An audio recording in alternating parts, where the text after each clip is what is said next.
So before we get onto the wonderful world of computers, we wanted to talk to you about something else on the internet. Our Patreon. We've noticed from all of the people signing up that mostly our listeners seem to be encountering this website for the first time. Well, I haven't used it for anything. I had sort of unwisely assumed that people might have heard of it, but I think probably we should just tell you a few things about it. So, it's Patreon. It allows you to become a patron and support us with small amounts of money regularly. It's patreon.com. Yeah, it's a subscription crowdfunding website. You sign up with a credit card or debit card. Or PayPal, I think. Yes, you can pay with PayPal. You'll be charged on the first of every month. It's $3. Or whatever local currency equivalent is. You can stop any time. You can cancel at any point. It's a sort of pretty well-established, pretty reputable website. The reason for us using it, apart from the fact that they organise collecting the money, so the way they make money is that they take 5%. But in exchange for that, they will organise it so there's a podcast feed that if you log into, you can just put in your normal podcast app and you'll get everything through that. So you don't have to go anywhere else to get it. It will just be like you'll just have extra podcast stuff in exactly the same place that you normally have it. And that's extremely difficult for us to do.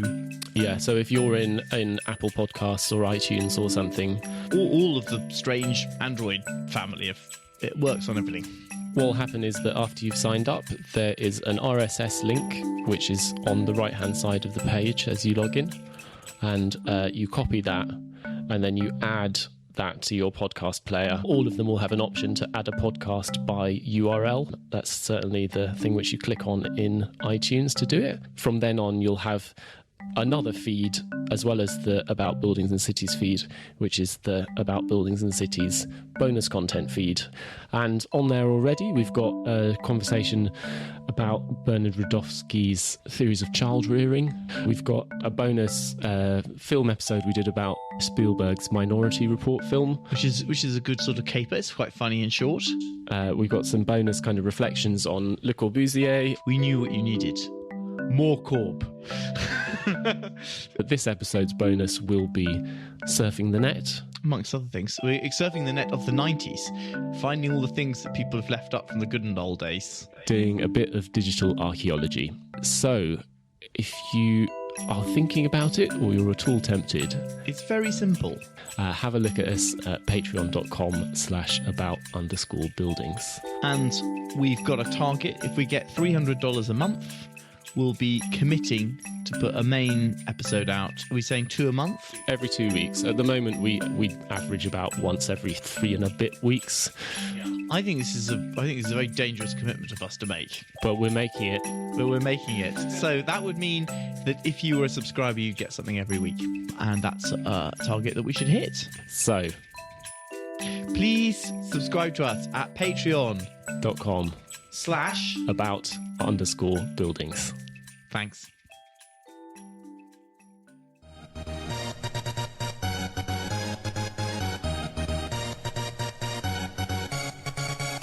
The theory of fashionable nonsense that I've got from reading these people is that someone comes up with a new mathematical or theoretical model. They either come from the maths of complexity science, systems analysis, or game theory, or from ontological philosophy. That is then popularized by someone else. People then go back to the thing, don't really understand it, look at the pictures, and then make them into architecture and then justify it with a digested reframing of the words they've got from the original text.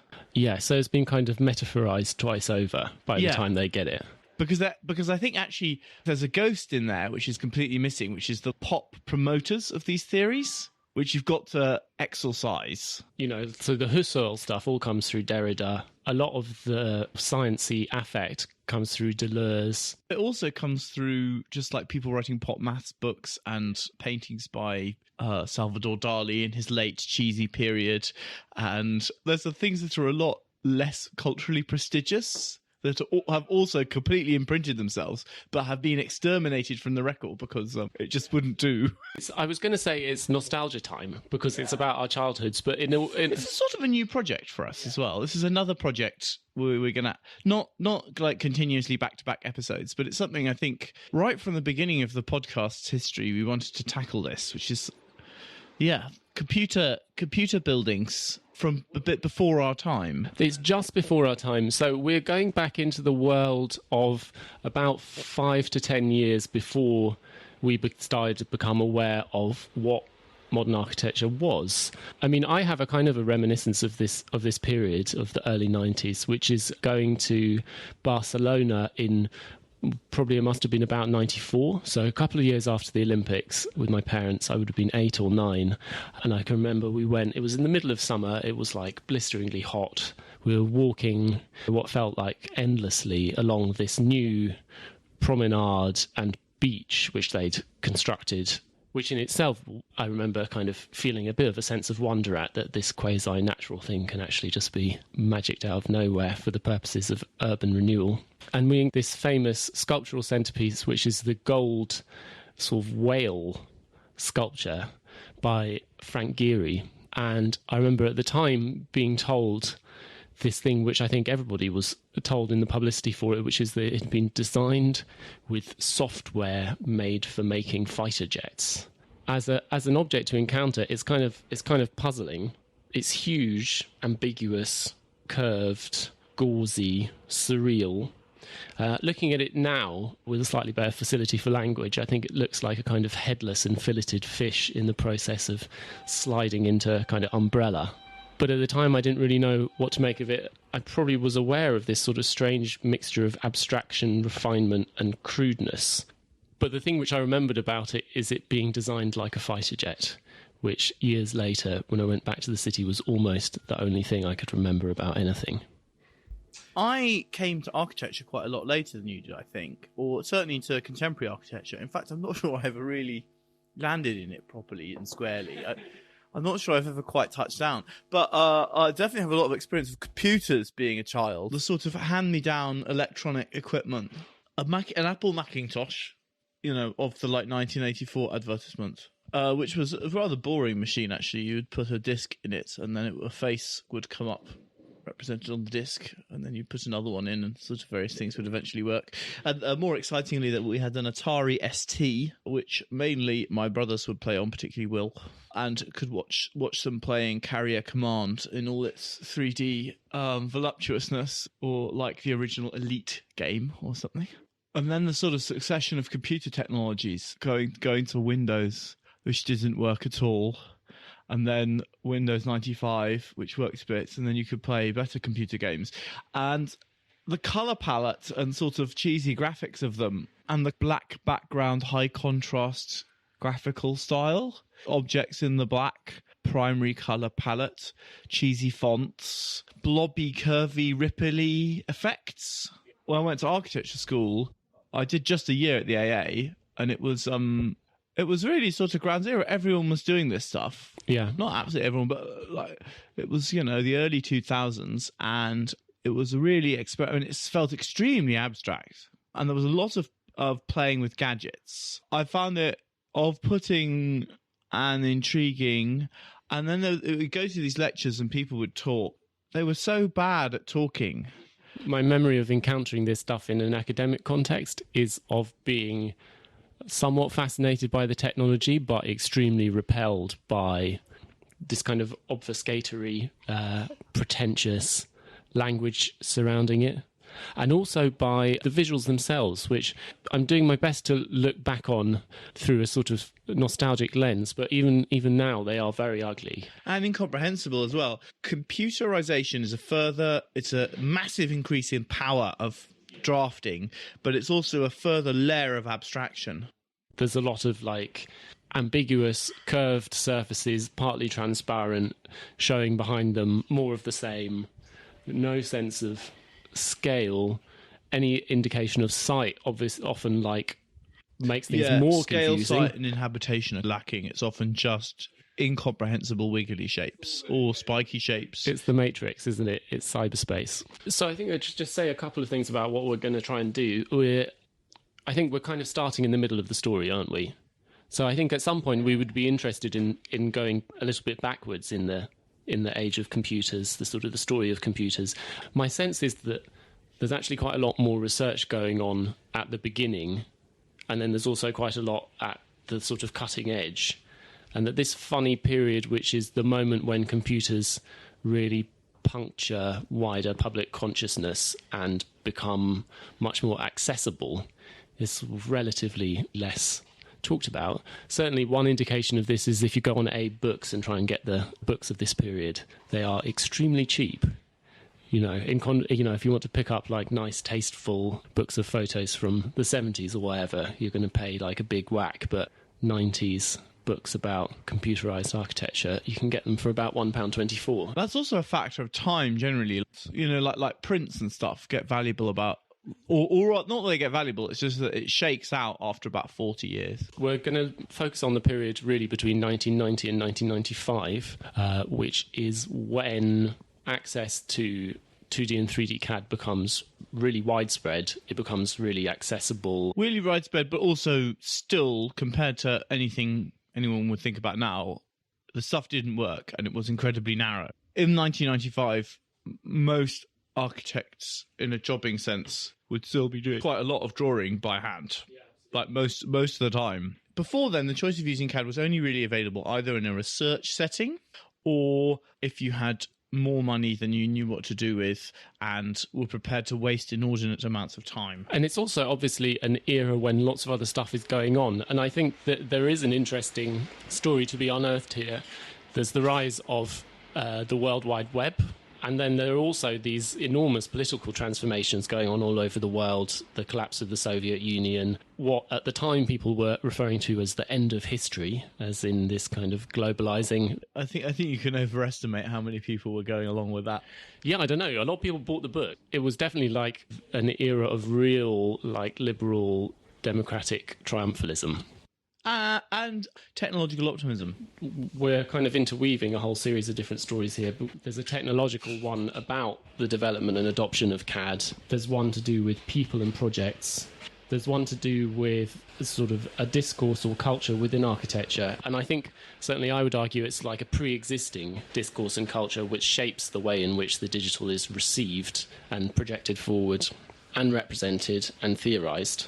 And we're also going to do a bit of this personal reminiscence as we go along. There's lots to think about. And I think it's just sort of sampling and opening up for us to think about. Computers, if I could say like a general thing about them, in architecture could mean lots of different things and mean different things at different times.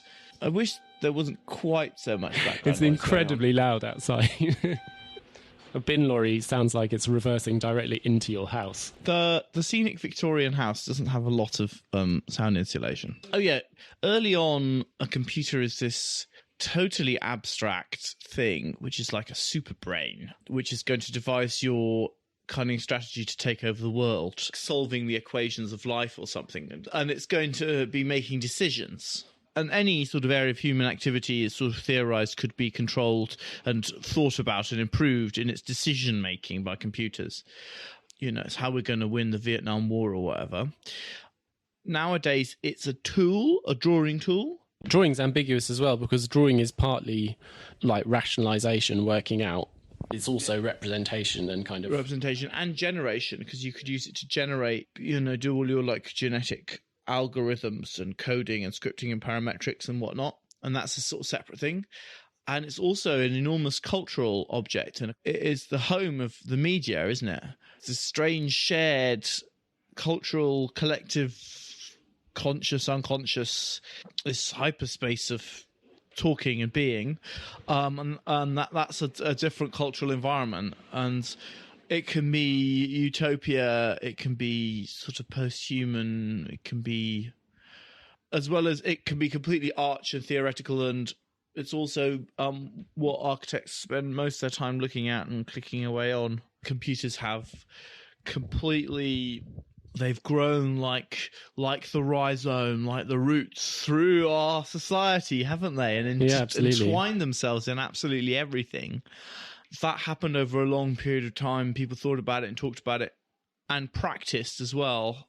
People are very interested in different levels. You know, some people are interested in the theory and the talking, and some people are just interested in it as a tool. And I think it's an enormous subject, and I think we're just going to try and unpick some of the bits. Yeah, I think as we go through, we're going to discover material for future episodes or future kind of topics. So if we sort of give the context of the computer evolving through the 80s and into the 90s.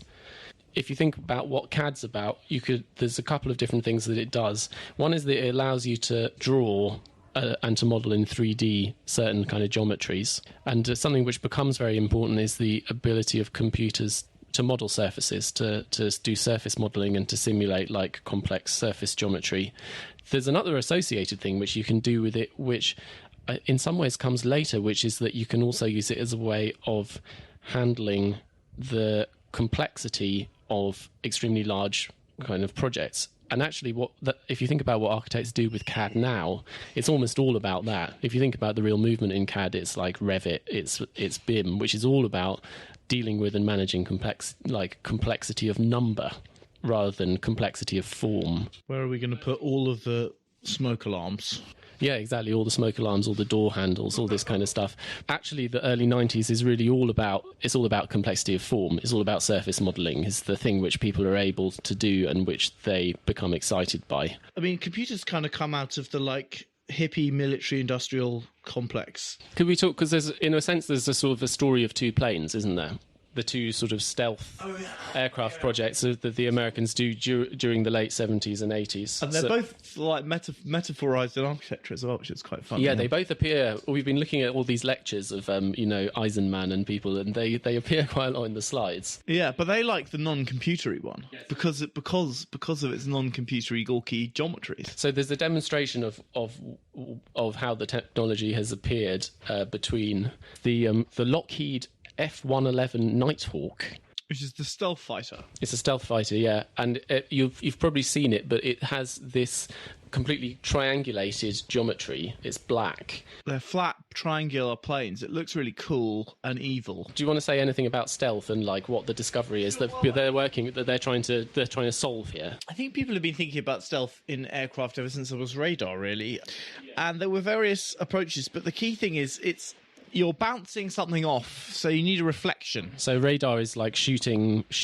light waves off. Light, yeah. So if you imagine things glinting in the sun, if you have like a curved, ripply surface, what they're trying to avoid is basically anything where if you imagine the sunset on water, you've got little glints of light. I think that's a kind of good metaphor, which are very, very bright. And a lot of the light comes through just this very small amount of the surface area, which is glinting in that particular aspect. And you're trying to devise a geometry as well as materials and things that are avoiding reflecting any of the radar back to sort of where it's coming from. And until you can do this incredibly computationally intensive method, you can just have flat planes, because a flat plane only needs one calculation based on an angle. It's doable. And basically the reason that plane is all flat planes is that that's the one that could be calculated. So that one was demonstrated, I think, in sort of mid to late 70s and first flown in 1981. The next big project where they're working with this technology is the Northrop Grumman B2 Spirit, which has a completely different geometry. As you look at it, it's all smooth, it's all curved. Everyone will know it. It's this sort of big flying wing design. It's got a sawtooth back. Yeah, amazing plane. Very expensive. These two planes were designed to get through Soviet air defenses, basically, and drop nuclear bombs. The first one was designed to get through and take out key installations, and the second, and the B2. So before then, they'd done the B1, which is a supersonic, high-speed, high-altitude bomber, and then they wanted a completely stealthy one, so that it's immune to being shot down, basically, so that you can.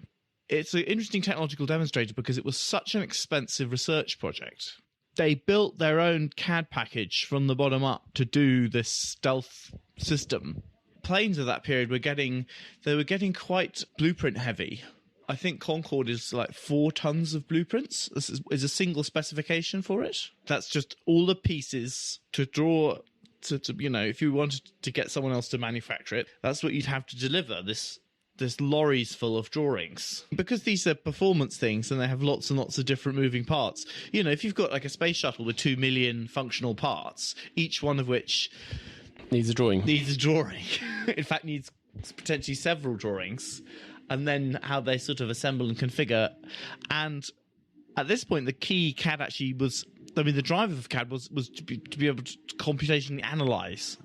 So just to make the point about the difference between the two planes, there's the flat plane one is just one calculation for every facet. The smooth one, you're having to calculate a condition which is continuously changing along a curve, isn't it? They'd done this amazing thing of designing the nuclear war. The first thing is the first curved computational analysis comes from the asymmetric core of their hydrogen bombs to fit it. If you want to fit a nuclear bomb in the... God, we're getting a bit technical here. We don't have to have all this. It's good. But if you want to... So you've got your intercontinental missile of death, and at the end of it, you've got a cone or a set of cones because they've got to re-enter the Earth's atmosphere. Spheres aren't good, up until then you have a spherical design where the compression will be equal from every aspect, so it's really easy to work out what shape it is. But they wanted to make egg-shaped prolate bombs with prolate cores, so they developed these analytical computer systems were developed to analyze the compression of the core, because it's a very complicated thing. You've got I can't remember if it's the primary or secondary core. I think it may be the secondary core of these. So you have a primary core, which is a fission bomb, which then ignites a fusion core. But basically, they work out, you can suddenly do something where you analyze. So it's the same in section. So you have to analyze a whole section instead of a line. It's worth. And it's the same sort of thing. You can only do that once you get computers, because you have to effectively integrate the whole equation across a curve rather than just a single line. I don't know. I haven't looked up any of this stuff in since you last went down the nuclear bomb rabbit hole. Since I last went down the nuclear bomb rabbit hole, a long time ago, and now all the bits work. But I think it's important, because I think a huge part of this story is that the real new potential is modelling surfaces. And then also they're starting to render surfaces as well, to produce like visualizations of computer-generated visualizations of surfaces under lighting conditions and things. I mean, at the end of the 80s, Hollywood is starting to do expensive and not very good computer graphics. Yeah, and I guess really doing that's sort of the last few years of the 80s. I think that there's something that's kind of a thing to frame here, which is that it's not at all clear what you should do with the ability to model the stealth characteristics of fighter planes in an architectural setting. So what is it that people choose to do, and why is that what they choose to do with it? Well, at the beginning, people do different things. And in the early days, there is a lot of... The thing of like generative design starts really early. It doesn't really work to do anything that you could do with architecture in terms of actually building a building, because the computers aren't really powerful enough. No architect is going to be able to spend $5 billion on computers like the military can. Yeah, so should we just say something about that? That's a current which is running through this period, and which also has its own quite distant roots.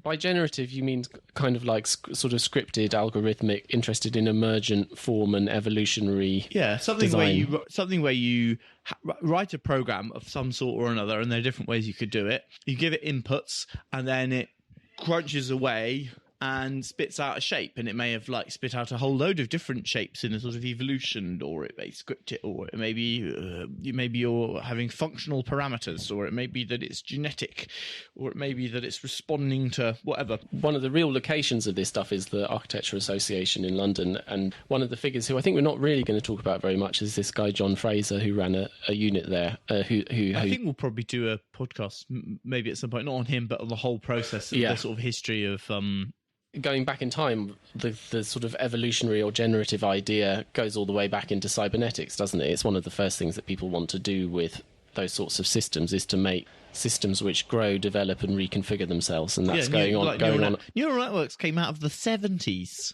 Or the MIT City for Gerbils. I don't know if you know that one. Yeah, no, it's Or Desert Rats, or I can't remember. Anyway, sort of fun but totally pointless. yeah, I think you could say that. Well, let's not give the ending Anyway, away. well, I don't think we've got the space to talk about those things in depth. I haven't read about them recently. So I think what feels much more like the mainstream of this period is people doing complex, irregular forms which are modelled as surfaces, which are illustrated as renders. I think that the flavour of the era comes out a lot of stuff which had been going on in the 80s. So I think that in many cases, the people are kind of developing their computer practices as an add-on to either an existing kind of broadly deconstructivist practice or sometimes a high-tech one. Like, there's sort of waves of fashion, right? I mean, that's why... Well, I'm sure we'll talk about Eisenman later, but he's interesting because he's sort of doing the same thing, but through lots of different generations of pervasive fashion. I mean, what he does sort of evolves over time, but, it starts off with the New York, however many it is. Five. And then there's that era when people talk about conceptual architecture, and then it's like deconstruction.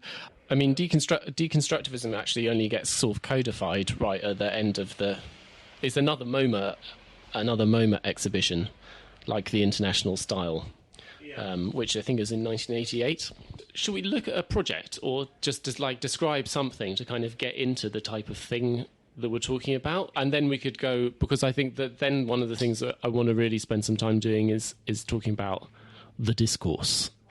The glossary of terms. We could sort of mention a few famous things first, I thought, and then not necessarily talk about them in depth. But there's sort of different things that people are doing at this time, right?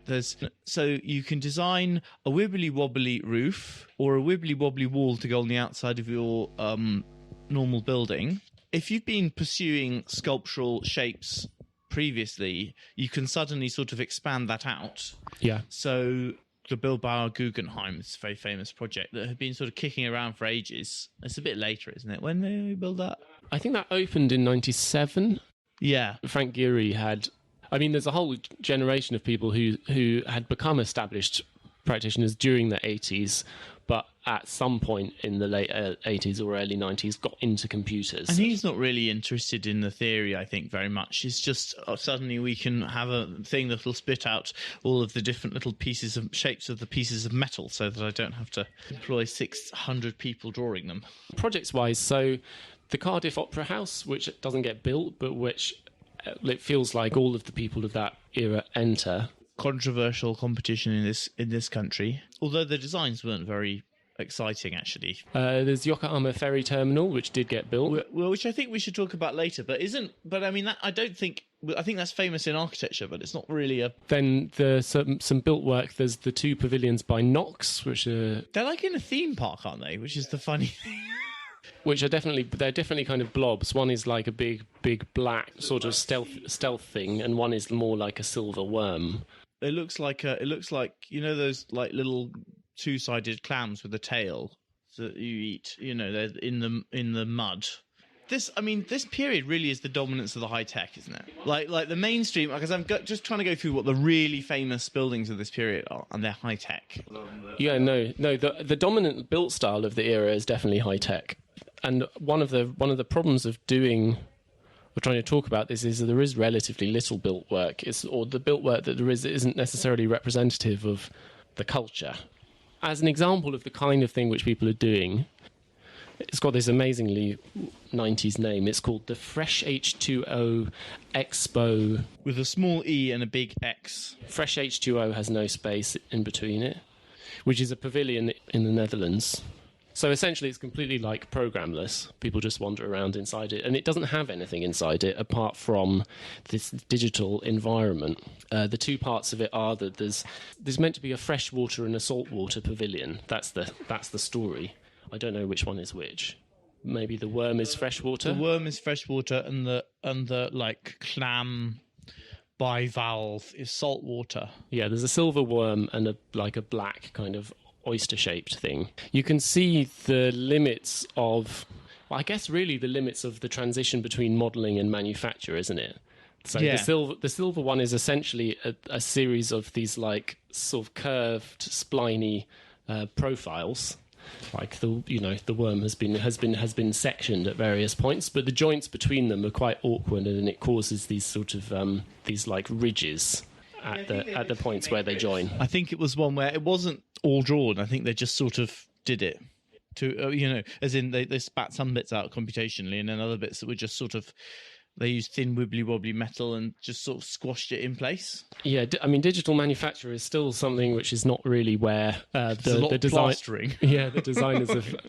Yeah, a lot of the buildings of this period are like lovely seamless surfaces which then have to get chopped up and made in very imperfect materials and rather deformed in the process. It has these amazing photos of the inside which are all like blue neon or LED, slightly smoky, blurry pictures of people moving around. It's like a sort of enigmatic guy with a baseball cap in silhouette off in the like blue lit cave like far distance. Everyone stands on their own alienated silhouettes, and there's like groovy projections on the ground. And then they've got in the other one, it's got like polycarbonate reflective plastic and these sort of things which look like they're wrapped in vinyl or something with light projected onto them. Color change. It's all about color change light. So if you were just to look at the pictures of this building and try and say what you think it's about, what might you think? Like what might you conclude? What do they suggest? There's obviously an interest in like changing levels. It's a bit of a party. It's a sort of vision space. Supernatural, super artificial. They really want the floor not to be flat. In fact, the floor mainly is flat, but they really want every surface. They really want it to be as like a digestive tract. It's they're definitely meant to look like animals. It meant to be some sort of gross sea creature, like some clam. Yeah, it's one of those clams which at high tide has got like it's kind of long appendage that it squeezes out to feed with. Yeah. I was just sort of leafing through the essay about this called motor geometry, which is characteristically for these projects. There's quite a long and quite academic essay which accompanies it, which in this case makes reference to the phenomenon of ghost limbs, the haptic, the idea of making films from a sort of first-person point of view, like a computer game, and kind of culminates in this thing about trying to combine the real and the virtual, the material and the immaterial, mixed together in what it calls equiliquid aggregation. The deformation of the object extends the constant metamorphosis of the environment, which responds interactively to visitors of the water pavilion via a variety of sensors which register the constant reshaping of the human body called action. That's one sentence. That's what the pavilion does. We've kind of mentioned it already, but there is this rather peculiar role that language plays with reference to these. It's a super big part of the culture that you must take yourself extremely seriously and talk in a way that no one could possibly understand. Yeah, so I think that this is something which the new computer architecture adopts sort of wholesale from many of the practitioners of so-called deconstructivism. And some of them are the same people. Peter Eisenman, who just sort of crosses over and becomes very much a computer guy. There is this sort of disproportion between the sparsity of the built work and the kind of vast corpus of theory that's surrounding it. Although we're going to try and describe and understand what's meant by this theory in its own terms, it has to also be properly seen as, to some extent, performative. It has an instrumental purpose which is not just about explaining or conveying meaning, but which is sort of doing something by the act of being language. Something which I think is characteristic of deconstructivist architects, and of Eisenman in particular, is that there is a kind of pseudo-critical distance between the architect and their own creative production, which is sort of narrated. Yeah.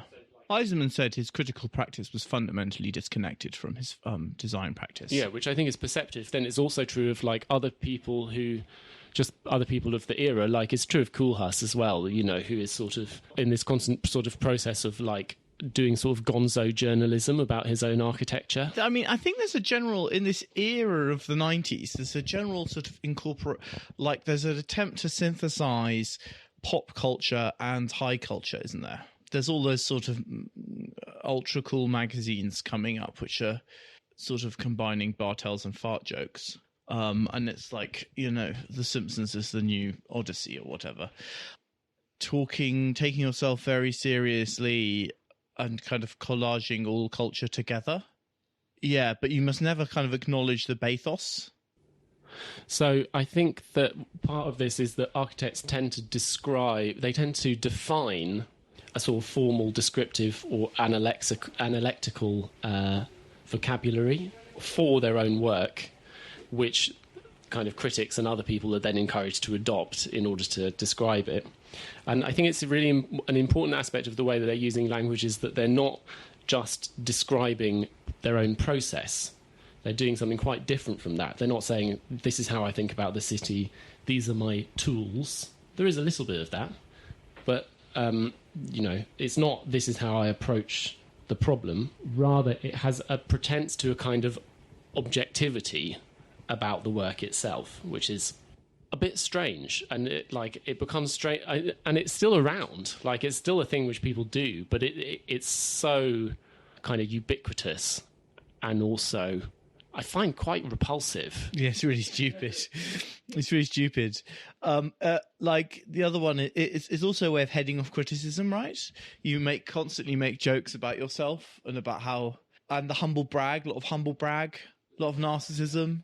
I think absolutely it's a way of heading off criticism. There's a really good essay which we by Robin Evans talking about Eisenman's work, in which he one of his accusations is that Eisenman has imprisoned his critics in a little zoo filled with his own terminology, so that they're forced to, in the act of trying to analyse and take apart the buildings, the only vocabulary which they're able to use is this one which he's already created, and therefore in a way which other people have also criticised architects at different eras for doing. They were willing to go along with it because they fell into the trap. The trap is, I'm going to talk in this mock erudite way about this closed pool of impenetrable references.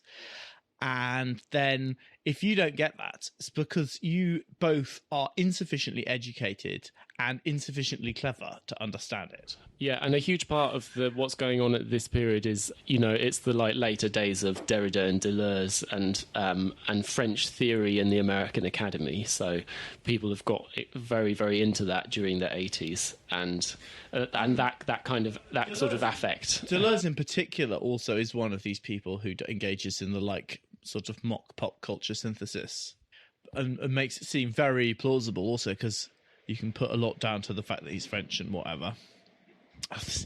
The one, sorry, on the page before the freshwater pavilion is their previous project, the blowout toilet block, which is a battle equilibrium between internal pressure, the gotta go, and the huge external forces, and it's a brown shit.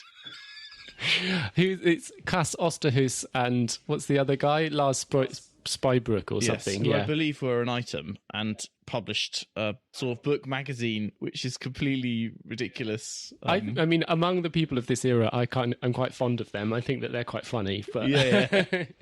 A lot of their buildings are basically poos. Yeah, there's a role which discourses, which kind of the language is playing, which Evans certainly termed as protecting the work from the public and the public from the work, so that nobody can address what its actual immanent qualities are, because everything just becomes about this very fascinating, rather erudite, but fundamentally rather vacuous kind of framing in which, you know, like Eisenman is constantly reinventing the sort of philosophical basis of his architecture. like the language keeps changing, but the building, the actual design process is sort of the same all the way through. But he just goes through revolution. The revolutions are all philosophical. Yeah, I mean, The kind of ground truth remains the same thing. The design process kind of gets more complicated as time goes on, but it's always Arch, and it's always... I think we should talk about him specifically for a bit. One of the ways I thought we could go about this is by talking about it as a kind of a glossary, but we could start with some of his specific terms, which I think are some of the most important. And so one of the big ones that he comes up with early on is this idea of an architecture which is affective, an architecture of affect. And that means something quite specific. I did a convention center in Columbus, Ohio, which you will see some of the early shots from this. It's just finishing up. And in the interior of the rooms, we wanted the people to have a physical experience. So we twisted the walls and tilted the moldings and something like this, just slightly, right? And in the first test runs of people coming into this space, it seemed to work very well. People were reporting to the convention and center authorities that they were experiencing vertigo, that they were experiencing air sickness. 2 people actually vomited on the carpet. The convention center authorities got very upset by this. And I said, well, this won't happen all the time. Don't forget, people get used to these things, but at least they will have been reframed in their sense of physicality. They will really initially feel something because they have become so dead to the possibility of space that a little thing like a disorienting thing gets people airsick. I hadn't expected such a response. I must say, in all honesty, when I walked into the ballroom the other day, and I do know more or less my own design, I really felt like the floor was tinted. It's the most amazing experience. And I did, even though I knew this thing, was prepared for it, it was an incredible sensation. It's something that, oh my God, this thing does move. So the first approximation, it essentially means it's going to blow your mind. Yes. The kids are never going to have seen anything like this before. I'm going to do an architecture that's not like anything you've ever seen before. It's going to really affect you. It's basically that, isn't it? Yeah, absolutely. It's like your senses are going to be blown. And he talks like, yeah. And then everyone saw my new building and they all threw up because it was so transgressive because the walls were slightly not straight. Literally like that. Like, that's the him talking about his Columbus Convention Center, which is this sort they of... all vomited. Yeah. Which is this sort of funny tangle of crinkly tin sheds smashed together. There's really nothing to make you vomit. Well, I mean, yeah, I don't know. It's quite bad. Yeah. I mean, his whole sort of shtick is this presentation of like the geometry of the building kind of assembling itself through a sort of like dance of geometrical transformation, isn't it? So in the case of that building, there's this pre-existing like freeway geometry, and there's the buildings across the street, and all the sort of wiggly, flowy geometry meets all of the so if you go blocky geometry. Back to his beginnings, it was like, we were talking about the mathematics of the ideal villa. Yeah. Well, I'm going to take out the sort of design bit and just fiddle around with the maths. Yeah. Like I'm going to take that essay and sort of take the maths things in it and just sort of do mathematical manipulations to them. And then he sort of took that approach and just developed it in various ways.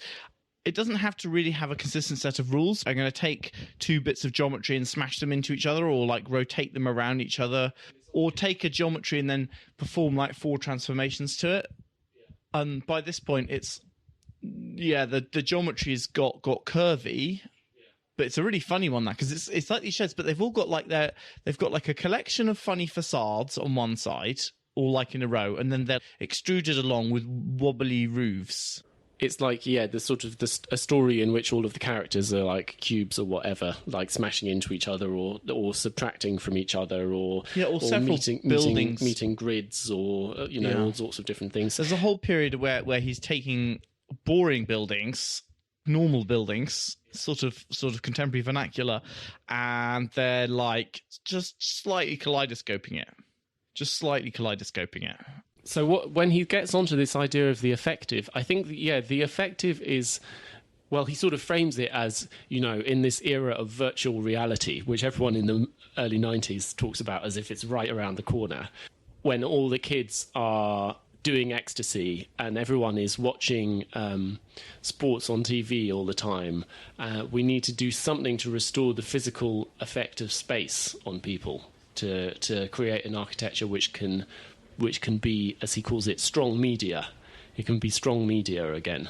And he talks about it as essentially it should be like the medieval cathedral, which is this sort of rather strange, like mythic thing, which is... It's not a good analogy. It's really just reinventing mannerism or the Baroque, but like the sort of slightly cheesy mannerism of the Room of the Giants in the Palazzo Te, or the idea is it's meant to affect you. Like, you're meant to be affected by it, and it's going to be non-intellectual. It's going to affect your senses. It's going to freak you out by transgressing the standard rules which your minds come to expect, like the walls being straight and having normal sorts of curves. So, to go into another one of the great nonsenses, the catastrophe curve, catastrophic feeling, which means you've got to have a loop on the ceiling, like a sort of S curve. Because it's impossible. It's going to blow your mind. It's going to blow your mind because you're never going to have seen anything like it. Yeah. So the other key thing about the affective is that it's drawing like a very sharp distinction between architecture as like symbolic or linguistic or whatever. It's like pure space. It's like surfaces without previous cultural identifications. Do you think you're meant to be able to read the process in it? No. No. I think that's not what he's... I think that's gone, because that was earlier on. It was a lot about that, and now I think it's going to be a bit like an optical illusion, right? So yeah, let's go on to catastrophe, because I think that one of the things which these essays are all replete in is a certain type of, I think you could call it scientivism.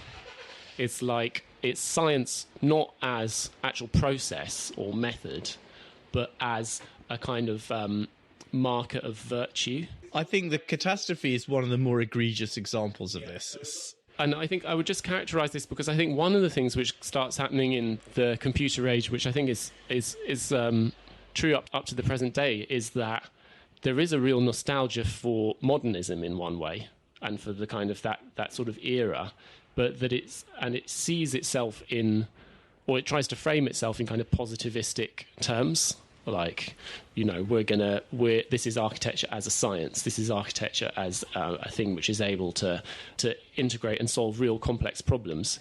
And in that sense, it looks back to modernism, but it also separates itself from modernism by the idea of a kind of paradigm shift. So it's like back in those days, they were doing the poem of the right angle, but now our geometry is non-Euclidean. Now our mathematics is about chaos. Yeah, beyond non-Euclidean, it's non-exact. Yeah, anexact. Yeah. Anexact. The walls are literally, their location is literally undefinable. Yeah. So do you want to say something about? We should do anexact. We should do yeah. Well, let's do catastrophe theory, which is first. from who's the guy? It's like a French guy. Well, catastrophe, I can explain that. I don't know the philosophy of it at all. I can do the maths.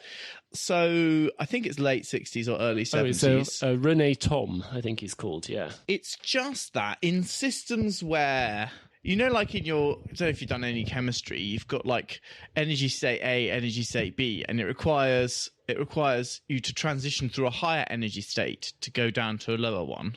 So you've got to overcome that. But there's a potential. It's a system of measuring like the build-up of potentials to a breaking point to a tipping point. So it's like if you pile up sand in a pile, eventually it's going to slump down. And that slump is going to release energy. And you can define that relationship by virtue normally to three.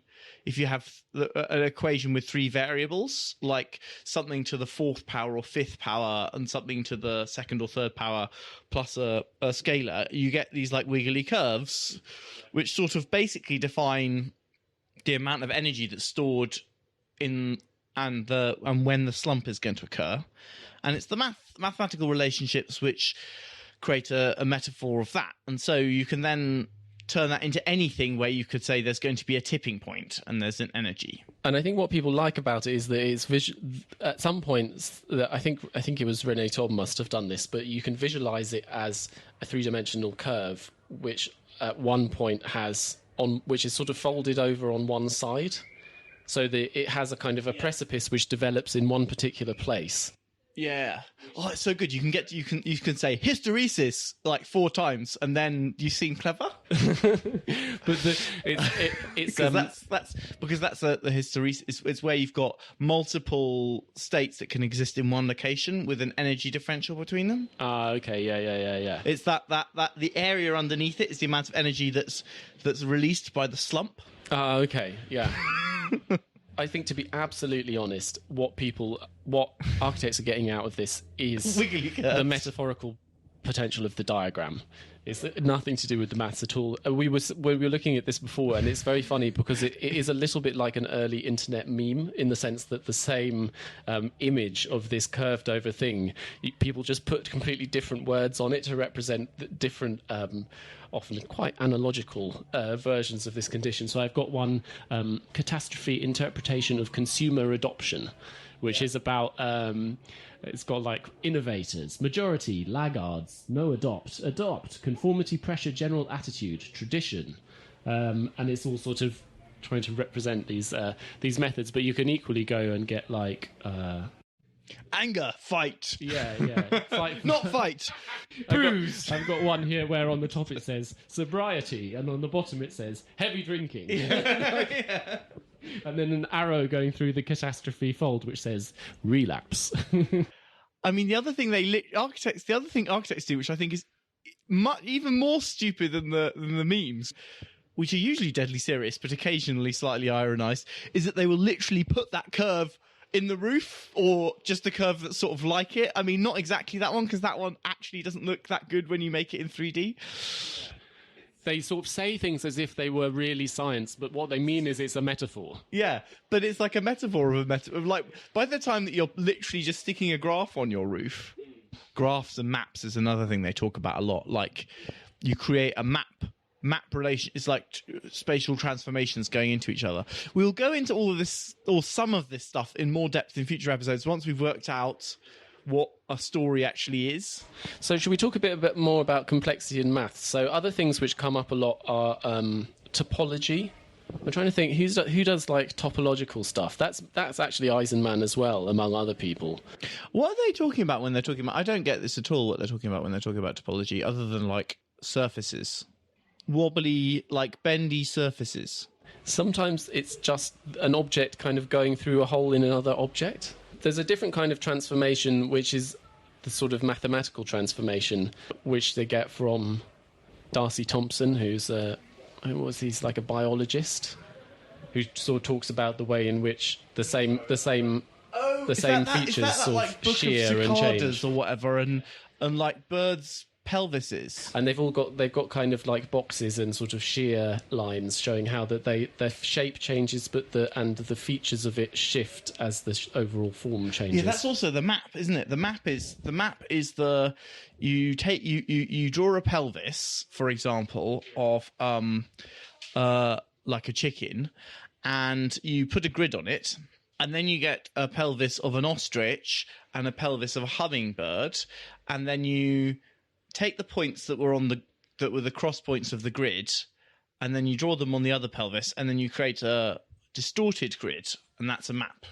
I'm not really sure what architects actually did with that, though. I guess they took a normal building and distorted it, maybe? Yeah, so we could talk a little bit about Greg Lynn and his ideas. I'll just say a couple of things, then you can talk, because you know more than I do, but I've read a couple of his things, and I think he worked for Eisenman for a little bit, and he was quite young, and he's a real essay prize guy. He gives a strong impression of actually having read all these books, but I can't tell because I haven't read them. Like all the Deleuze and things.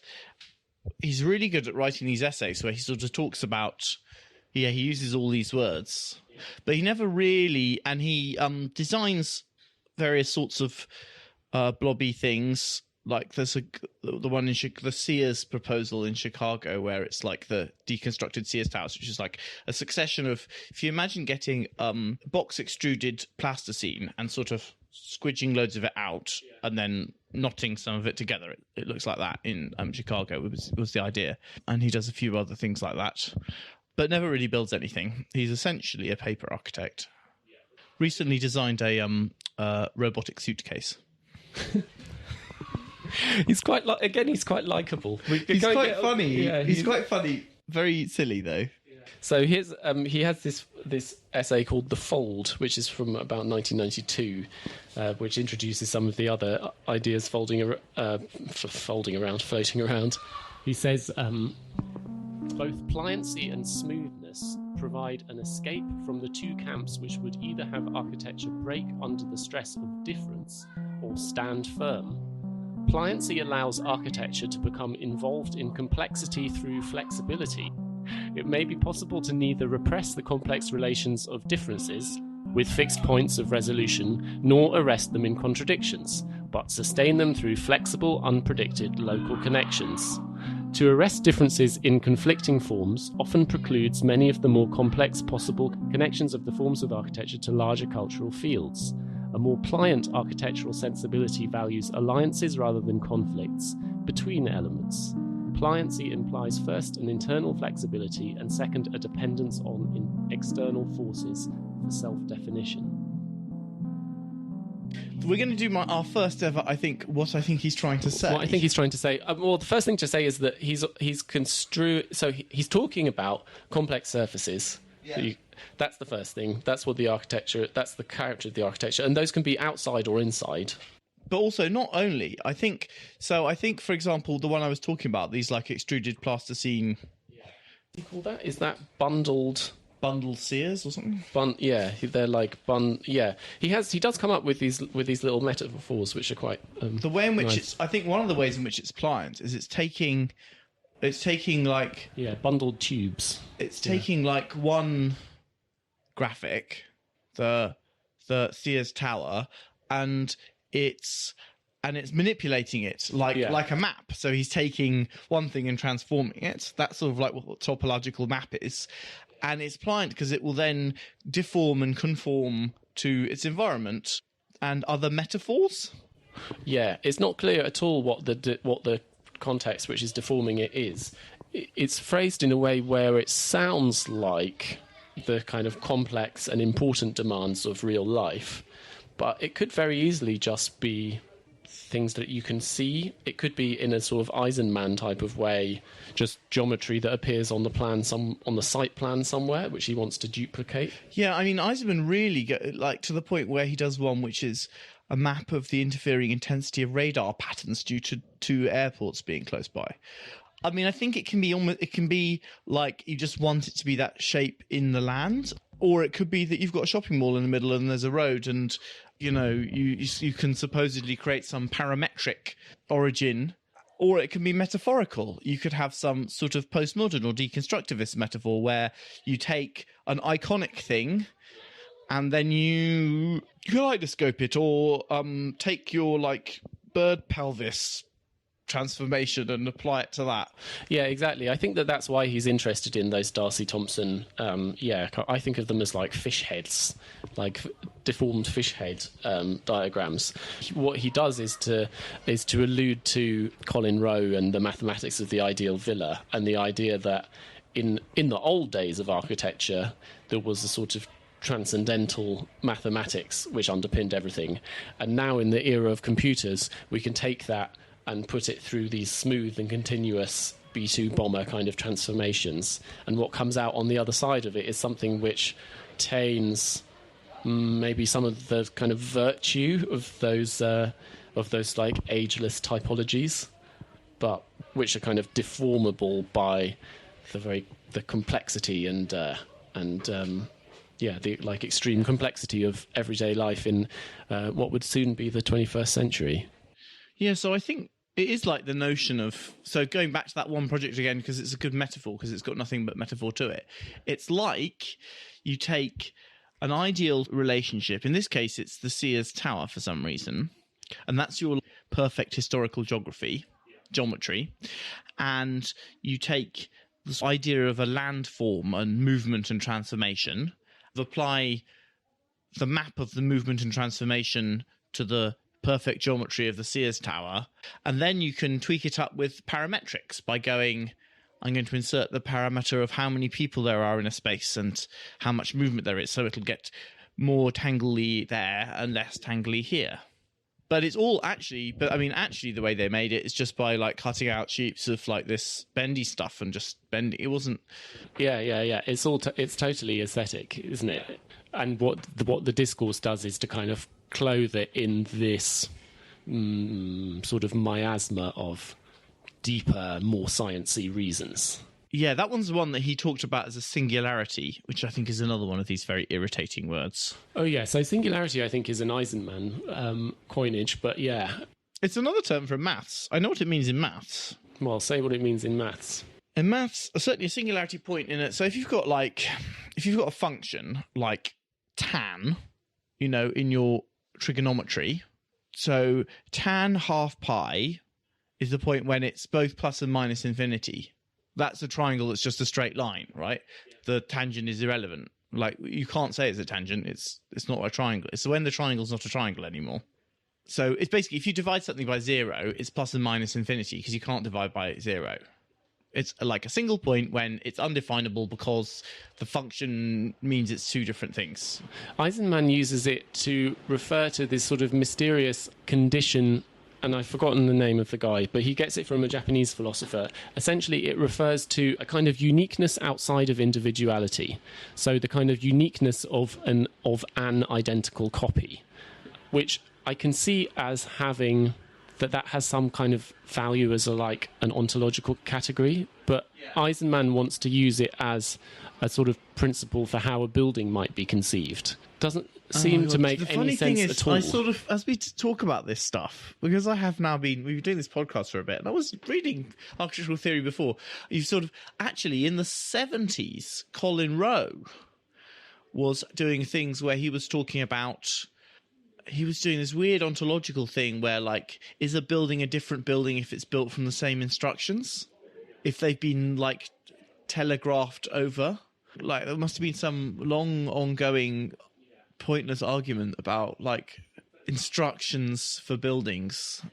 But anyway, what the singularity does is it makes your building better because it's a singularity, so it can be both an icon and perfectly, so it can be an icon building and perfectly embedded seamlessly and harmoniously in its surroundings. Seems to be like the defensive quality of singularity. You go, your building is trying to fit into the city with all its squiggles, but is a massive icon because it's this huge 100-meter high blob that's a kilometer long, made of giant twisted metal, and then he'll go, no, it's not, it's a singularity, it's an icon and part of everything. This is definitely one of the areas where the language is doing the thing of claiming that the work is the opposite of what it actually is. So it's all about stressing this kind of systematic, global, interconnected, diverse, both and kind of highly contingent nature for works which in practice are hermetic, mysterious, unique, highly aestheticized, formalist, scaleless, generally confined to a black and infinite simulated universe, often kind of completely impenetrable except to the initiated. But eventually, rather like deconstruction, a generation before, or half a generation, or whatever, like the previous people, eventually they got famous enough they had to build some buildings. Greg Lynn in particular, lots of Eisenman as well, very clever, very well-read people. I'm sure there is a lot of subtlety. We haven't had time to read all this impenetrable stuff. We may do. We've dipped. I think at some definitely point, dipped in. Yeah. I haven't read Leibniz and the Baroque, all 400 pages of it or whatever. I think we should do a Deleuze, what I think he's trying to say at some point. Yeah, so we should say that's a text by Gilles Deleuze about Leibniz and the Baroque, but I don't really know any more than that. There's a weird thing, isn't there? Why is it that architects get really interested in quite difficult French ontology? So the kind of that means philosophy of world, essentially. Why does that inform either a design process or the way that you consider. Isn't it like a philosophy of truth? Epistemology is knowledge. Epistemology is the transmission of knowledge, Yeah, like letters. So, like a kind of an ontological question is about like the nature of what exists. So I mean, Leibniz's thing, to gloss it from the point of view of a person who doesn't really know anything about it, he kind of has a kind of ontology of continuity. It's about sort of non-discrete things, but sort of continuous, and there's a metaphoric relation between it and the Baroque as this kind of continuous, foldy, curvy thing. This style of architecture is kind of reaching towards is Baroque. When you say something's Baroque, the stuff we're talking about is definitely Baroque, isn't it? It's like impenetrable, complex, expensive, wobbly, nauseating, assault on the senses, unsubtle, uncentered, and they want to claim a lot for themselves, but they're unprepared to. They're sort of unprepared to claim the heroic and unironized progress. Yeah, no, you can't really do 5 points as a person in this era, can you? You can't do like, this is what I think it's about. You have to adopt this strange distanced posture where we all kind of look at the work which I've done and I analyze it as if I wasn't the person who decided. Relativist, postmodern. If you think of the art and the talk and the politics, and it's all. I think we should do anexact, because I find that really strange. It's another mathematical concept. These are all maths concepts, but they're not the maths concepts. The maths concepts isn't the thing. So the anexact geometry is something which Lynn talks about, which is taken from the phenomenology of Edmund Husserl. This is what happens. What seems to happen is like someone like 50 years earlier writes a maths paper, and then a French philosopher or a German philosopher or similar reads the maths paper and makes the maths into a metaphor about like the nature of existence. And then someone reads that and makes it a way of justifying squiggles. That's the thing, isn't it? What I think I'm getting at with why are these people so interested in philosophy? Otherwise, it's just art. But it's unphilosophical. It's not conceptual. It's conceptual art. It's just sculpture, you know. And it's a way of making sure that it's new. If you can associate it with, like, the most radical thing that you could be associated with is something which completely changes your whole perception of the nature of the universe. Yeah, that's the which is what ontology does. So if your building can be founded on a new ontology, then it is literally an artwork which changes the world. You're making it trying to be like religion. It's like, that's like medieval Christianity, isn't it? So should we do anexact geometry? Because anexact geometry, as far as I understand it, which is not very much, what Husserl is trying to talk about is he's trying to talk about the way in which we get abstract concepts from sensory experience, basically. I think it's as simple as that. So you see lots of circular things, and then eventually you kind of, what's the nature of the idea of circularity that you obtain from that? And the anexact is the way in which he kind of codifies that idea of a geometry which is derived from lots of different experiences and which has no scale or particular qualities of itself. But what does it actually mean? What does it mean originally? I don't know. I've never done this in maths, but I think it just means it's like a property that doesn't have scale. Right, yeah. You know, like nerves or splines. You define points, and then you say there's an equation that goes between these 3 points, and that graph is the line. But you don't say where the points on the line are. I think it's also scaleless. Now, physical things, as opposed to physical objects, as opposed to mathematical objects, can't be like that, because everything that's physical has scale, and everything that's real. I know in quantum physics, if you go down to a quantum level, this is not true, but in our day-to-day life, everything is in a place. At a given time, anything is in a given place. Yeah. And so everything is scaled and exact in real life, like in the physical world, as opposed to mathematical worlds, because nothing is a real sizeless sphere. So, but I don't know at all what he's doing with the idea of it in terms of architecture. What does it mean in architecture? Lin does two different things. One is to talk about these kind of big concepts, and one is to talk about his work, or to describe a sensibility in the work. The discussion of the work is a bit more enlightening because he has these sort of pithy little metaphors. There's the bundled tubes. There is the kind of morphological field or something. There's like a branching polyp, one of them he calls, which are kind of, they're kind of redolent. You sort of see the type of, and they're also, there's the kind of sculptural description of what the thing is doing formally. Yeah. But they're shapes, right? Like a bundle of polyps is a shape. I guess that's what typology could mean. It could mean that like it's the that sort of shape. It looks like a growy thing. Oh god, we haven't done anything of them loving like electron scanning microscope. We'll get on to cross sections of leaves and let me do creatures. And I think that the anexact is related to Darcy Thompson and like fish heads and bird pelvises again, which is that, and this is another marker of computer architects having the kind of indentation of pre-existing architectural culture in them. A big part of it had been this like sort of conceptual practice around people like Eisenman and Hajduk, where they read lots of like Colin Rowe and like Vitkova and look at Palladio's buildings, and they're like interested in talking about sort of formal geometries and the sort of the manipulation of those things, and also kind of like architectural form kind of metaphorized as syntax or whatever. And the idea of the anexact is like, how are we going to describe how this sort of practice is going to be transformed into the computer world while retaining whatever its integrity might be. And it's going to be through, it's like geometry squared.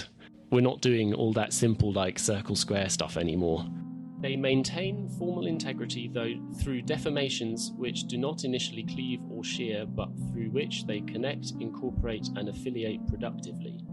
Cunning and viscous systems such as these gain strength through flexible connections that occur by vicissitude. If the collected projects within this publication do have certain formal affinities, it is as a result of a folding out of formalism into a world of external influences. So is that a cut is like a wall that is vertical, like a straight wall is like a cut because it's like a line? And if there's nothing like that and everything is like a landscape, like a whooshy landscape, it's blending one thing into another? So we didn't talk about the Yokohama ferry terminal, but that's this continuous folded plane, right? The building is a long rectangle out in the sea. So there's like a plinth that it's on, and then it's this sort of steel monocoque folded thing. It's quite difficult to describe, but it's like, but if you imagine getting a rectangular sheet and pushing some bits down and pulling some bits up, and then getting another one of those and doing it again and putting it on top of it, and then doing another one and putting it on top of it. It's sort of like that. And it works because people come in basically on one end and they walk down it and out. That's because it's a transport terminal. So it's like, and it's got a garden on it, and it's a really cool project. It's quite a building. Yeah, so this is by Foreign Office architects who were a couple based around the Architecture Association in the early mid-90s. And they both worked for REM, I think, and they both worked for Zaha before she'd done any buildings. They won the competition as essentially like a husband and wife office with no other work. So it's rather unlikely that it got built in the first place. And this is, I think, one of the most convincing demonstrations of what this surface modelling technology could do, which perhaps before might have been a little bit trickier. There's a sort of continuous surface which is clad in wood, which is this sort of external park, which is the top floor. But then at certain points that kind of pushes down and joins onto the middle and lower surfaces, which are like immigration, embarking, disembarking, car park, all of these different functions of the ferry terminal, so that in some way all of those functions are able to inhabit the same area, but without a rigorous vertical division between them. It feels much more subtle and continuous. It's got an amazing structural system as well.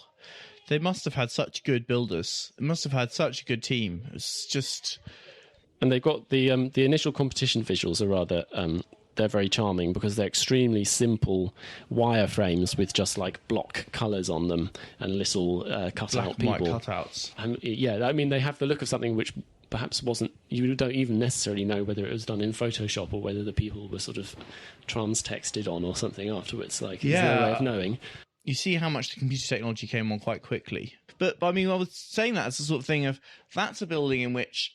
So if you've got people coming in at one end and they can go up or down. Yeah. Well, if you've got a thing which is like people can come in from three places, those paths branch into three places, and then they all go out the same place. That's where you can kind of have this folded landscape. But it doesn't work most of the time because most of the time what they're talking about isn't actually buildings. Buildings are like places people go to and operate in. They're not like what they're talking about is a landscape. And not all buildings can be landscapes, or at least it's sort of difficult for them to be. Yeah, like landscape in a city where you've got like tube lines and people moving and places where people are still and places where people move. Yeah, the sort of the flows turn into a landscape. But also I think they're also meant to be, they're not just flows of people, they're also visual, metaphoric. And they're symbolic. The linkage is symbolic as well. So a lot of what's talked about in when people are talking about folding, or even in the description of this project, what's valorized in the technology is this sense that you don't need to make choices anymore, but you can do both through a more complex resolution. It's as vaguely phrased as I'm phrasing it now, like where before we had to have one thing or the other, now we can spend them both together in a complex way. This is sort of valorized using terminology which is suggestive of diversity, global complexity, but which I also think is tapping in a little bit to the political condition as well. And I think that it's important that this is like shading into kind of third way era. It's like Clinton era. I also think it's post Jane Jacobs. But I don't know, because I think... go on. I don't think she'd like it, but I think it's the idea that... Oh, you're like, cities are like heterodox and irreducible. And adapt, and like it will adapt to things and move around and be complex and different and can be inhabited in all sorts of different ways. I think it's their language. But I mean, that's sort of the language of virtue at the time, isn't it? But I think they're engaged in that as well. In a way, architecture is becoming a metaphor of kind of post-ideology, that you can have the beneficial outcomes of the welfare state and you can have the vigour of capitalism and you can manage it all through this sort of technocratic and media-friendly politics, which is a kind of both and neither. I mean, there's a way in which it necessarily is sort of teeing into the politics of the time, which is that most of this stuff is publicly funded. It would be impossible. You couldn't do it commercially because it would be impossible. It's too expensive. And so, Eisenman goes to the newly united Berlin Council and goes, here's a whole load of different strange and exact building, I think the one which is literally the radar pattern, the radar interference pattern, and I put a block. I don't think that's in Germany, Berlin, but it's it's Frankfurt or can't remember. He does like a whole series for different cities in Germany. They don't seem to go back for more after the first one. I mean, what does he actually build apart from the Holocaust? Not the museum, the one that's the Instagram model hotspot, Holocaust memorial of different heights of extruded cubes. Gosh, that's definitely it's quite a good. It's quite a good thing, actually. Do you want to talk about the Max Reinhardt house proposal? Because it's really cool. I think this is one they kind of should have built. Actually, I think it's quite. Yeah, Eisenman, who's been kind of hanging over all of this. It definitely had like a pre-existing practice, but the computer allows him to do more complicated transformations, as he calls them, of the same thing, and this is one of them. So it's a tall building in Berlin, quite high. It must be like 30-story type. Maybe a bit more. Yeah. Should we talk through the as presented design ideas? As with all of his projects, it's presented as a sequence of geometrical constructive steps which result in the design of the building. Yeah. And it starts with a Möbius strip. Yeah, Möbius strip. People always talk about these Möbius strips. Well, it starts with just a loop, and then you twist another loop around it, and that's a Mobius strip. Then he sort of takes tangents to that, makes them lines, and then he seemingly randomly inserts cubes at tangents to it, like 3 or 4 large cubes. There's this sort of big loop, which is quite, kind of blocky, faceted shape, and then floating within it are these eccentric cubes, which are sort of like holes on the inside of the building, like, And then air it's partly bubbles. sunk underground. So what you actually see is a big arch, very tight, with these triangular facet sides looping down, and it's sort of tall and thin. He talked about it as, what was his, like, post-phallic architecture or whatever? What was his word? He said this was his first bisexual building. It's a bisexual building, yeah. I think we might have to play a little bit of audio from this. There's an Eisenman lecture which he gave at the AA presenting this building. It has many very interesting features as a lecture. One is that he obviously never considered that anyone would record it or that it would ever reach any of his clients in Germany, because he consistently makes jokes about them being Nazis. Which is over and over again. But then he also has this theory about... so obviously there's a reading of tall buildings as phallic. Also, there's a lot of stray columns going through things in his early buildings. Yeah. I mean, there's a lot of smut generally during the lecture. But he decides that this building is going to be post-phallic, or rather not simply post-phallic or post-phallocentric, but post-phallologocentric. We didn't put that in the glossary. Vital term. Yeah, phallologocentric, which is a term borrowed from Derrida and Hélène Cixous. There's an idea here.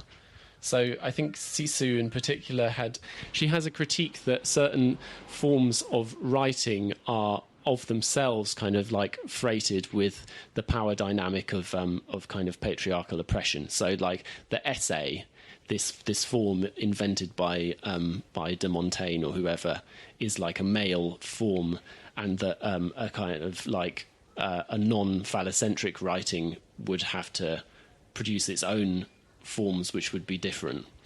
And that's, so he's kind of trying to borrow that sort of virtue, and he's saying, is it possible that we can do a building in the same way, which has the same kind of difference?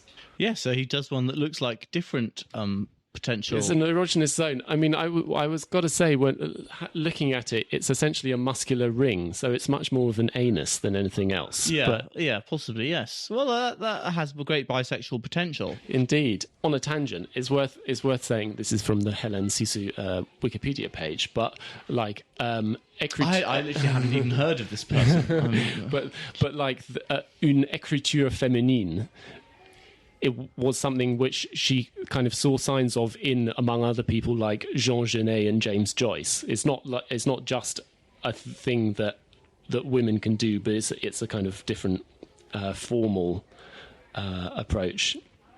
But yeah, so Eisenman kind of comes up with his own gender theory, which, let's just drop in a bit of it. Yeah. Okay. What I would say is that if it's like anything, it's men are from Mars, women are from Venus. Yeah, he sort of implies that women can't design tall buildings.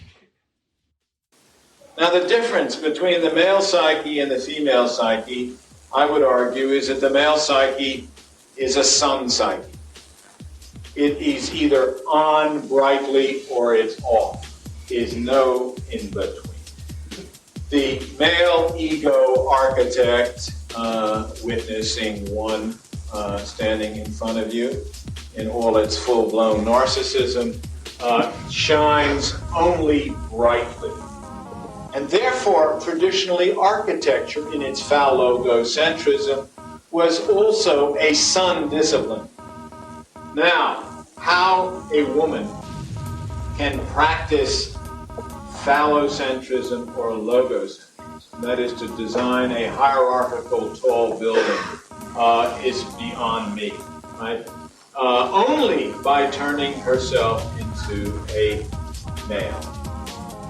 And I maintain that the feminine psyche and ego is a moon psyche.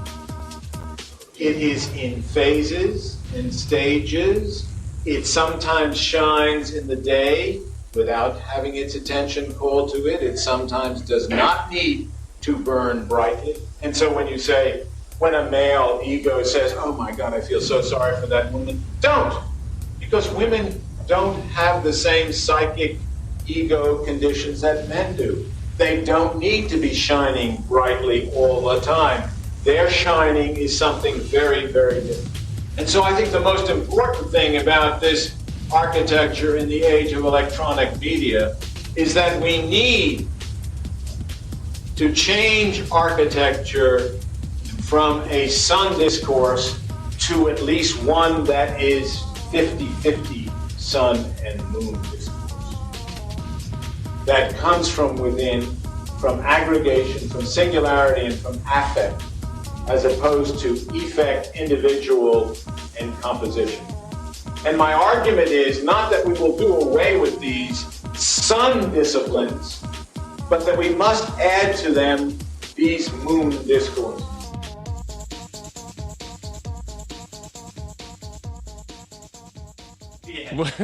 It's extremely embarrassing. This stuff about like the sun energy and the moon energy. Male architectural form is from without, compositional. Female architectural energy is from within. What's the word? Something else. I don't know. Yeah. Yin and yang nonsense. It's very like that. Yeah. It's actually worse. I mean, Zaha did a whole series of. She said, "Who's your mummy?" buildings, but I don't think it really amounted to much. It was definitely in the water at the time. People got away with a lot back then. So this building, and most of them are like this, essentially is just about like modelling the exterior facade surface, isn't it? All of the that's the like locus of theorization. There's some quite good looking plans because of the like nice sort of grain texture, but the plans themselves are completely rubbish. They're like, and this is really the story of most of these types of buildings which get built. There are very few Yokohama ferry terminal type briefs around, and most of the time what you're going to do is design a sort of more or less avant-garde envelope and then like stick in lots of floor plates, essentially chuck sort in of lots of office cubicles or hotel rooms or whatever. Or yeah, so you sort of start off with a blob, but it gets kind of julienned into undifferentiated. Occasionally he has some interest in making the room. I think some of the ones in Japan, like all the rooms had like giant spikes going through the ceiling, but the thing with those is you can't actually use them. So basically all you're doing is cutting down on the usable space. I mean, my dear alma mater has got a Leaveskin building, which has got all sorts of unusable... God, yeah, I was in there for a staff meeting. The very first act on the opening of that building was to permanently close the main front door as it failed various regulations. Anyway... Yeah, I don't know what else there is to say about that one. Really, it's quite cool. I think it's good because it never got built. It never got very far, but it's good because it's a demonstration. It's really early. Lots of these loopy skyscrapers have been built. I think this one looks better. I think it may have got a bit tuned up if they actually built it. It would have been a bit silly. I don't think they could have done it because it's too tall for the centre of Berlin. I think it was a hopeless proposal. It's got a lot of good modern buildings, Berlin. You have to work quite hard to make any of the briefs fit these types of buildings. It's a combination of like this philosophy and the blobby shape that you can generate on a computer. I mean, in the 90s, a lot of them were literally generating shapes without any...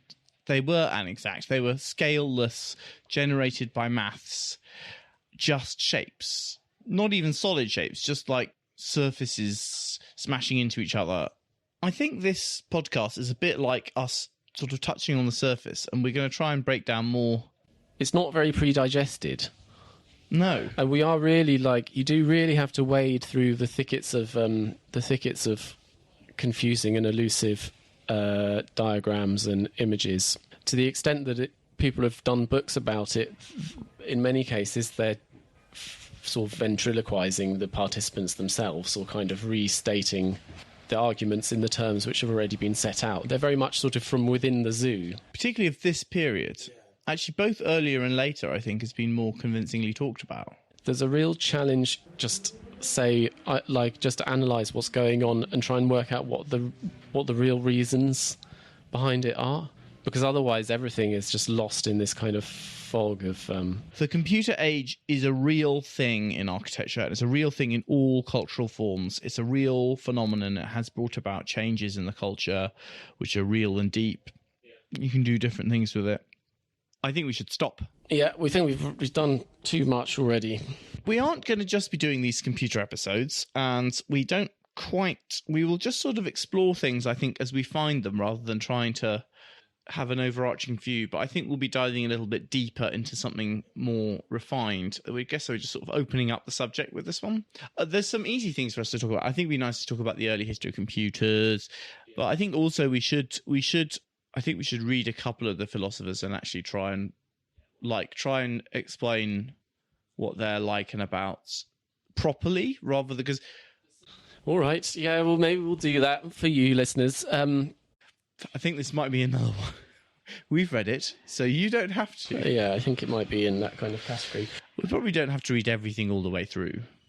And I think that there's a much more focused conversation to be had about scripting and the sort of the evolutionary and generative potential of computers, and lots of other things as well. And another one on parametrics, which is sort of slightly different to that. Kind of the child of it in a way. Yeah, the parametric future. It was very useful when I floated some stuff on Instagram about this. We had some good suggestions about people to look at, and thanks a lot for that. And if you have thoughts about what we've covered in this one, or stuff that it brings to mind for you, please email those in. Thanks a lot to everyone who supported the Patreon at patreon.com/about_buildings. For $3 a month, you can receive bonus content with every episode. Even more of this quality stuff. And you can also support us to help us grow and improve and make the podcast We won't better. do any more Corb episodes for at least, what do you think, 6 months? Well, if we reach our next milestone, you get to suggest some episodes. Yeah. Although some people keep making good suggestions, so we might do some of those anyway. But I think we might do it where we gather together a few suggestions and then you can pick one Into the vote. Yeah. Anyway, thanks a lot for listening to this. It's been very interesting. Yeah. Have a non-catastrophic day. Yes. All right. Bye-bye. Bye-bye. The rhythm is hot.